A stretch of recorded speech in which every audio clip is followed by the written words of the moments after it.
نماز تہجد کے متعلق آپ نے فرمایا اور کہا تھا کہ یا عبداللہ لم تکن مثل فلان، اے عبداللہ اس بندے کی طرح تو نہ ہو جانا کہ جو پہلے تو اس نے تہجد شروع کی، چند دن نماز تہجد پڑھی پھر چھوڑ دی۔ اللہ کو یہ عمل پسند نہیں ہے۔ اللہ تعالیٰ کو جو عمل پسند ہے نا، خیر الامور ادومها وان قل،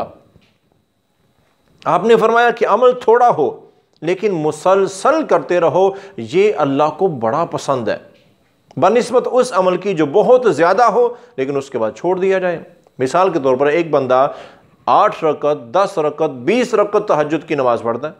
اب چونکہ اس میں حد کوئی نہیں ہے نا، نفلی نماز ہے جتنی مرضی پڑھو، اب اتنی زیادہ نفل نماز پڑھتا ہے، چند دن پڑھنے کے بعد پھر وہ 1 رکعت بھی نہیں پڑھتا ہے، 2 رکعت بھی نہیں پڑھتا ہے، چھوڑ دیتا ہے۔ تو یہ اللہ تعالیٰ کے ہاں پسندیدہ عمل، زیادہ پسندیدہ کیا ہے کہ 2 رکعت پڑھتے رہو لیکن مسلسل پڑھو، یہ اللہ کو پسند ہے۔ تو یہ تو ہے پہلا طریقہ۔ دوسرا طریقہ یہ ہے، بندے نے نیت کی میں نماز تہجد پڑھوں گا، عشاء کی نماز با جماعت پڑھی، اس کے بعد باوضو حالت میں سو جاتا ہے اذکار مکمل کر کے، تہجد کی نیت ہے لیکن وہ بیدار ہوا کہ فجر کی اذانیں ہو چکی تھی، تہجد کا سارا وقت ہی چلا گیا۔ اب اس کے لیے نبی کریم صلی اللہ علیہ وسلم کا فرمان ہے کہ کتب لہ ما نویٰ، جیسی بندے کی نیت ہوتی ہے ویسے اس کو اجر مل جاتا ہے، اور اللہ تعالیٰ اس بندے کے لیے مکمل تہجد کا اجر لکھوا دیتے ہیں اگرچہ وہ پڑھ نہیں سکا، کیونکہ نیند بندے کے اپنے اختیار میں نہیں ہے، نیند تو اللہ کے اختیار میں ہے۔ یہ دوسرا طریقہ۔ تیسرا طریقہ کیا ہے؟ وہ تو یہ ہے کہ بندے نے عشاء کی نماز با جماعت پڑھی، باوضو حالت میں اذکار کرتے ہوئے سو گیا، اب اسے بر وقت بیداری ہوئی سحری کے وقت فجر سے پہلے، تو سنت طریقہ کیا ہے نماز تہجد پڑھنے کا کہ 8 رکعت نفل نماز 2 رکعتیں کر کے، 2 رکعت کر کے نفل نماز 8 رکعت یہ تہجد کی نماز پڑھے، اس کے بعد 3 وتر 11 رکعتیں، جس کے متعلق ام المؤمنین سیدہ عائشہ صدیقہ رضی اللہ عنہا بیان فرماتی ہیں کہ اللہ کے رسول صلی اللہ علیہ وسلم گھر میں نماز تہجد پڑھا کرتے تھے، اور آپ 11 رکعتیں پڑھتے تھے، رمضان ہو یا رمضان کے علاوہ۔ حدیث کے الفاظ کیا ہیں؟ ما زاد رسول اللہ صلی اللہ علیہ وسلم فی رمضان ولا فی غیر رمضان علی 11 رکعۃ، رمضان ہوتا یا غیر رمضان، رمضان کے علاوہ خود دن ہوتا، آپ تہجد کی نماز 11 رکعتیں ہی پڑھا کرتے تھے، اس سے زیادہ نہیں۔ تو میرے بھائیو یہ نفل نماز ہے لیکن اتنی زیادہ فضیلت ہے اس کی کہ تمام فرض نمازوں کے بعد سب سے زیادہ فضیلت تہجد کی نماز کی ہے۔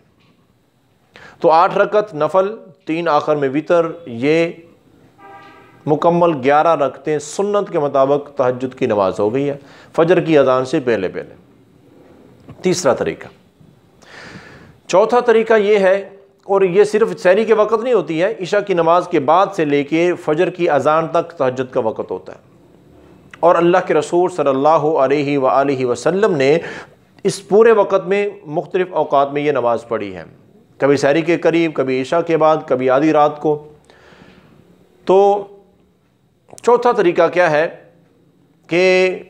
بندے نے دیکھا کہ مجھے تھکاوٹ بہت زیادہ ہے، آج میں سحری کے وقت تو بیدار ہو سکتا ہے نہیں ہو سکوں، تو عشاء کی نماز پڑھنے کے بعد 8 رکعت، وہی 8 رکعت تہجد کی نماز پڑھے، اور پھر وہی 8 رکعت 2 کر کے، 4 رکعت یا 8 رکعت اکٹھی نہیں پڑھنی، 2 کر کے، یہ سنت طریقہ ہے۔ 8 رکعت نفل پڑھے، اس کے بعد 3 وتر پڑھے، تو اسے مکمل، اب وہ پڑھنے کے بعد سو جائے، اسے مکمل تہجد کا اجر ملے گا، یہ اس نے تہجد کی نماز ہی پڑھی ہے۔ یہ بھی سنت سے ثابت ہے صحیح حدیث میں۔ تو یہ جو کہتے ہیں نا کہ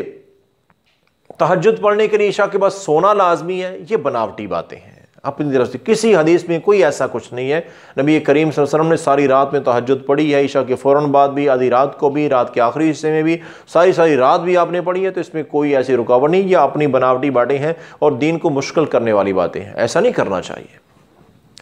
5واں اور آخری طریقہ وہ یہ ہے کہ بندے کی تہجد کی نماز نیت کی تھی، رات کو سویا، صبح بیدار نہیں ہو سکا، فجر کے وقت بیدار ہوا، سحری کے وقت بیدار نہیں ہو سکا، وہ 2 رکعت بھی نہیں پڑھ سکا، تو وہ اسے چاہیے کہ سورج طلوع ہونے کے بعد ظہر سے پہلے اس وقت میں جب چاہے وہ پوری 11 رکعتیں ان کی قضائی دے دے، تو پھر بھی اس کو اجر ملے گا۔ عین ممکن ہے کہ ڈبل اجر ملے، کیونکہ نیت پر تو اجر مل چکا تھا، اب وہ پھر پڑھ رہا ہے تو پھر بھی اس کو مکمل تہجد کا ہی اجر ملے گا، اگرچہ وہ سورج طلوع ہونے کے بعد پڑھ رہا ہے، کیونکہ وہ چاہتا تھا لیکن اللہ تعالیٰ کی مرضی ایسے تھی کہ وہ نہیں پڑھ سکا۔ تو بہرحال میرے بھائیوں، یہ 5 طریقے ہیں نماز تہجد کے۔